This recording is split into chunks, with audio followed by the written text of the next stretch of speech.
ब्रह्मपुत्र नदी पर चीन एक बड़ा बांध बनाने पर काम कर रहा है, जो भारत के लिए बड़ा खतरा बन सकता है। इस बांध के तैयार होने पर चीन जब चाहे भारत के अंदर बाढ़ ला सकेगा और जब चाहे सूखा ला देगा। ऑस्ट्रेलियन स्ट्रेटेजिक पॉलिसी इंस्टीट्यूट की एक रिपोर्ट में इस खतरे के बारे में चेतावनी दी गई है। चीन की योजना ब्रह्मपुत्र नदी की हाइड्रो पावर क्षमता के सबसे बड़े केंद्र ग्रेट बैंड पर बांध बनाने की है। यह जगह चीन की तरफ है, जहाँ नदी एक तेज मोड़ लेती है। अरुणाचल प्रदेश में पहुंचने से पहले इसी जगह पर ब्रह्मपुत्र नदी एक घाटी में बढ़ते हुए 3000 मीटर नीचे गिरती है। चीन इसे दुनिया का सबसे ताकतवर हाइड्रो पावर प्रोजेक्ट कहता है। इसकी विशालता और इसकी जगह को देखते हुए इसे सुपर डैम भी कहा जा रहा है। प्रस्तावित ग्रेट बैंड डैम का भारत पर बड़ा असर होगा। रिपोर्ट में कहा गया है, इससे बीजिंग का वास्तविक नियंत्रण रेखा LAC के सीमावर्ती क्षेत्रों पर राजनीतिक नियंत्रण मजबूत हो जाएगा। यह सीमा के भारतीय हिस्से में मानवीय बस्तियों, आर्थिक निर्माण और आर्थिक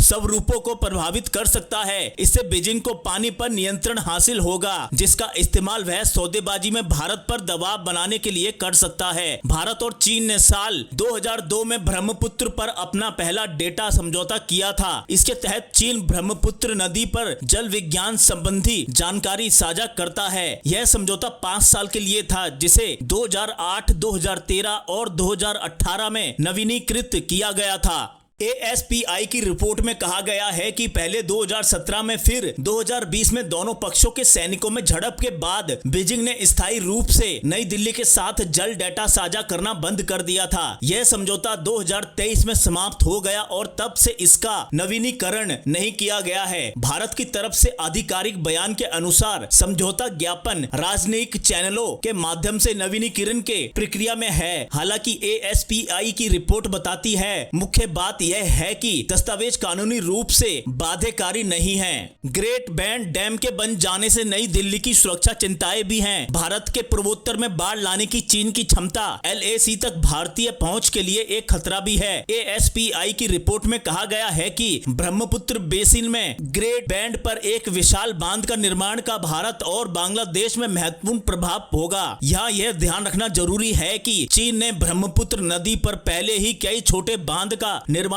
कर रखा है, जिनसे वह नदी के जल को नियंत्रित करता है। अब एक नया बांध नदी के जल पर उसका लगभग पूरा नियंत्रण स्थापित कर देगा।